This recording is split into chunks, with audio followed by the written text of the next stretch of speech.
Pai nosso que estás no céu, santificado seja o vosso nome. Venha a nós o vosso reino, seja feita a vossa vontade, assim na terra como no céu. O pão nosso de cada dia nos dê hoje. Perdoa nossas dívidas, assim como nós perdoamos nossos devedores. Não nos deixes cairmos em tentação, mas livra-nos do mal, porque teu é o reino, o poder e a glória para sempre. Amém, Senhor Jesus. Em nome de Jesus, eu venho cumprimentar todas as pessoas que estão nos assistindo, ligados, sintonizados nessa transmissão, e venho pedir a Deus que Deus o abençoe de uma forma especial. E daqui a pouquinho estarei orando por todas as pessoas da face da terra, para que Deus possa o abençoar. A minha Bíblia está aberta aqui no livro de Mateus, no capítulo 21 e no versículo 18. A figueira seca. E de manhã, voltando para a cidade, teve fome. E avistando uma figueira perto do caminho, dirigiu-se a ela e não achou nela senão folhas. Disse-lhe: nunca mais nasça fruto de ti. E a figueira secou imediatamente. E os discípulos, vendo isso, maravilharam-se, dizendo: como secou imediatamente a figueira? Jesus, porém, respondendo, disse-lhes: em verdade vos digo que, se tiveres fé e não duvidar, não só fará o que foi feito à figueira, mas até a este monte disseres: erga-te e precipite no mar, assim será feito. E tudo o que pedires em oração, crendo recebereis. Olha, uma das coisas mais importantes é a gente entender que as nossas palavras têm poder. Muitas das vezes nós deparamos com situações difíceis, em qual às vezes lançamos palavras negativas, às vezes contra nós mesmos. Muitas vezes a pessoa diz: eu não consigo, a minha doença, a minha dor, isso são tudo palavras negativas. Deus não te colocou dor, não. A dor foi quem apareceu, mandada às vezes pelas nossas falhas, pelos nossos erros, pelos nossos pecados muitas vezes, e principalmente pelo inimigo. O diabo lança dor e Deus lança-nos a cura para nós. Então nós temos que ter certeza de uma coisa: Deus não manda nada mal para ninguém. Deus permite que as coisas aconteçam, mas o próprio Deus, Ele não faz certas coisas que às vezes o homem termina se dirigindo a Deus. Aqui a Bíblia diz, eu quero dizer para vocês sobre o poder da palavra. Olha bem, Jesus estava no monte, a montanha, ele desceu de manhã cedo. Provavelmente ele tinha passado a noite orando na montanha. E de manhã ele desce para a cidade. E naquele momento ele estava com fome. E ele avistou uma figueira à beira do caminho e ele dirigiu-se à figueira. Só que quando chegou lá não tinha fruto nenhum, senão folhas. A figueira dava uma árvore bonita, né? Grande, né? Mas não tinha fruto. E Jesus queria o fruto, mas queria também, principalmente, mostrar aos seus discípulos o poder da fé e da palavra. E ele disse o seguinte, olhando para a figueira não tendo fruto, ele disse: nunca mais nasça fruto de ti. Quando Jesus falou essa palavra, lançada na figueira, ela secou imediatamente. Aqui os discípulos ficou maravilhados de quanto poder havia na palavra de Jesus. Eu quero te mostrar uma situação, irmão, que Deus, o próprio Jesus nos ordenou. No final dessa leitura, eu disse isso, eu li essa parte. Então, quando o discípulo disse: mas como secou imediatamente a figueira? Então Jesus disse: olha bem, se creres e não duvidar, não só fará o que foi feito à figueira. mas disseste até este monte: levante e precipite ao mar, assim será feito. Olha um segredo: tudo quanto pedires em oração, crendo receberemos. Nós precisamos entender que nós temos que ter fé, crer, não ter dúvida e confiar no Senhor. E ter muito cuidado quando nós vamos falar qualquer coisa, porque muitas vezes, até conversando, brincando, lançamos palavras negativas ou para os nossos amigos, ou para os nossos filhos, para os nossos pais, para os nossos irmãos, nossos parentes, e principalmente para nós mesmos, muitas vezes, porque às vezes nós não vigiamos aquilo que falamos. O Senhor Jesus disse: orai e vigiai. Olha bem, por quê? Se você orar e não vigiar, não adianta nada, é perder tempo. Mas se você vigiar e orar, aí sim as situações mudam. E tudo que você pedir a Jesus, Ele pode fazer. Nós sabemos que muitas vezes o homem pede coisas para o Senhor, mas ele termina desanimando, porque às vezes demora algum tempo para acontecer. Olha bem, se fosse para acontecer rápido, Jesus, o próprio Deus, teria feito tudo num dia só. Mas não, Ele demorou 6 dias para fazer o mundo, e o sétimo Ele descansou.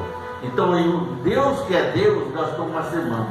Mas olha o que Deus fez dentro de uma semana. E tudo que Deus fez foi feito através da palavra. A única coisa que Deus fez com suas próprias mãos foi o homem. O homem o Senhor fez com a própria mão. E ainda assim, Ele diz que, lá no livro de Gênesis, que se arrependeu de ter feito o homem, mas não destruiu, porque foi feito a sua imagem e semelhança. Mas para que o homem pudesse se aproximar de Deus, aí Ele envia Jesus. Jesus, vendo a incredulidade do povo, a falta de esperança, a falta de confiança, Jesus aqui diz: se creres e não duvidar. Olha bem, quando Jesus andou sobre as águas, os discípulos se assombraram, e Pedro disse: Senhor, permita que eu vá ter contigo. E Jesus disse: venha, Pedro. E Pedro foi também sobre as águas, porque ele estava sobre o poder da palavra de Jesus. Mas a dúvida impediu que ele chegasse até Jesus. E aí, quando ele sentiu medo, a dúvida, se eu não chegar até Jesus, né? Aí ele começou a afundar. Quando você tem dúvida daquilo que você vai fazer, ele nunca vai acontecer. Esse sonho morre no meio do caminho. Mas se você perseverar na fé, na esperança e na confiança, você chega ao seu verdadeiro denominador. Olha bem, aí Pedro imediatamente gritou: socorre-me, Senhor. E Jesus pegou na mão dele e disse: homem de pequena fé, por que duvidaste? Aqui Deus prova para o homem que a dúvida impede da bênção chegar até ele. Então nós temos que ter consciência que a bênção do Senhor, ela que enriquece e não acrescenta dores. Mas muitas das vezes nós passamos por situações difíceis por causa das nossas próprias palavras. Então nós temos que tomar muito cuidado, orar, buscar a Deus, vigiar aquilo que você vai fazer, que você vai falar, para que Deus possa entrar na sua vida e mudar a sua história. A partir daquele momento, a fé dos discípulos edificou. Por quê? Porque ele disse: se tu crer e não duvidar, também farás. Então Jesus passou essa autoridade da palavra para nós fazer. E quando nós falamos, Deus responde. Agora, temos que tomar cuidado naquilo que falamos, porque o poder da palavra é eficaz.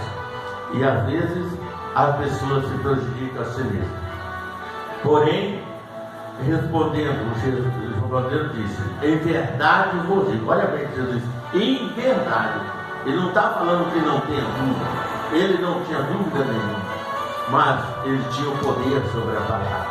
Nós vemos que muitas vezes os profetas falavam em nome de Deus. E Deus respondia. Tudo que a Bíblia inteira foi escrita pelos profetas, pelos homens de Deus, mas pela palavra. Olha bem, quando chegamos lá no livro de Apocalipse, nós vemos quando Deus leva João para a ilha de Patmos. João vai preso para a ilha de Patmos, vai quebrar pedra já na sua velhice, no final de sua vida praticamente, né?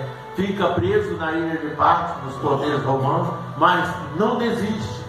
Ele não desacreditou do Senhor, e através da palavra que ele recebia de Deus, lançava a palavra e trouxe o livro de Apocalipse, um dos livros mais importantes da Bíblia, que os crentes têm preguiça de ler.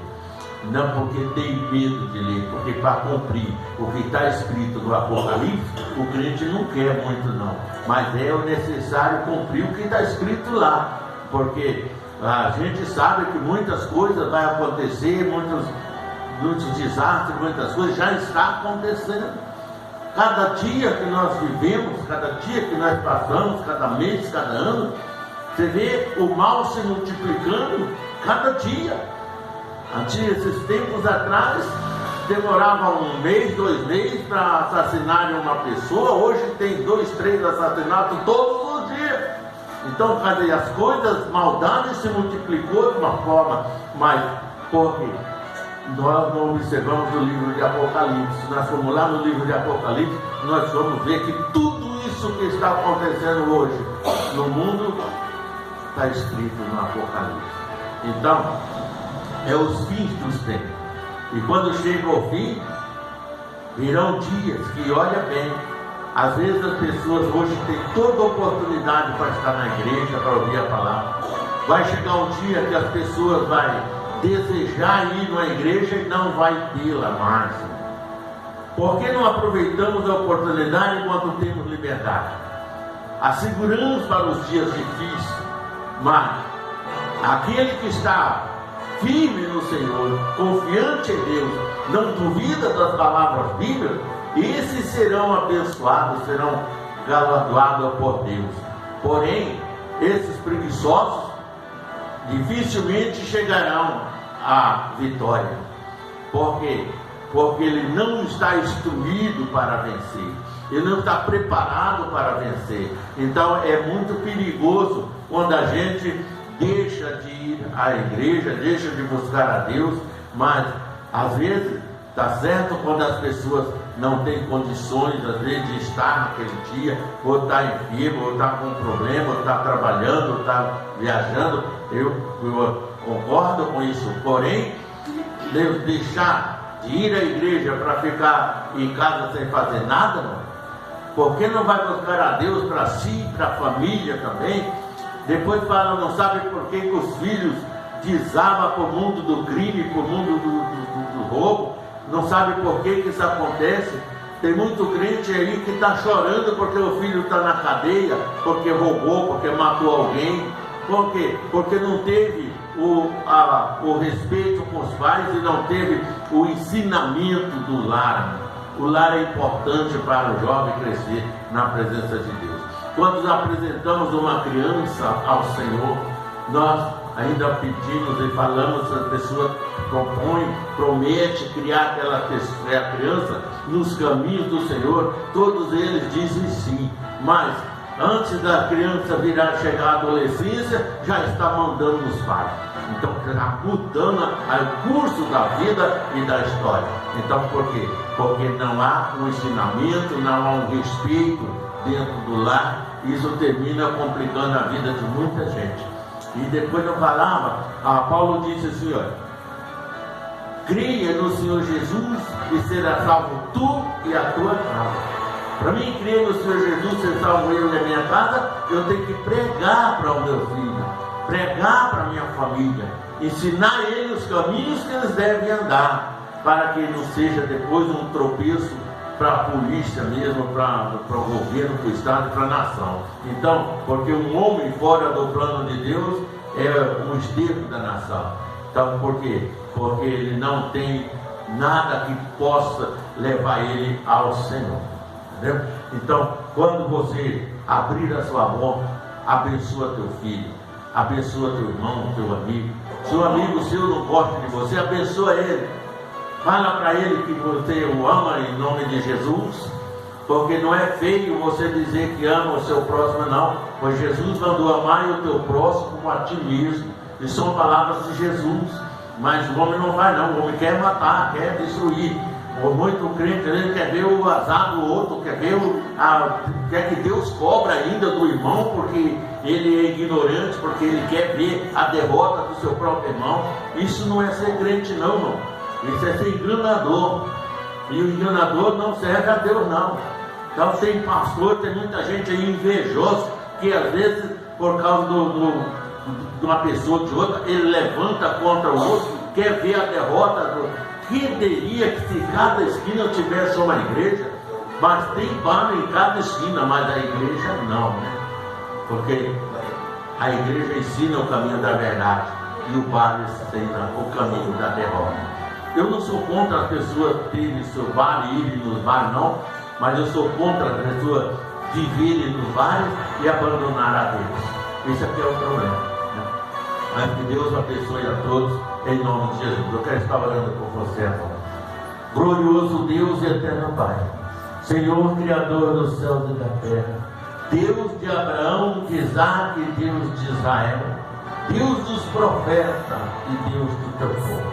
Em nome do Senhor Jesus, entra agora com providência na vida dos teus filhos, aonde quer que esteja, meu Deus, na face da terra, uma pessoa sofrendo, acamado, triste, abatido, desorientado.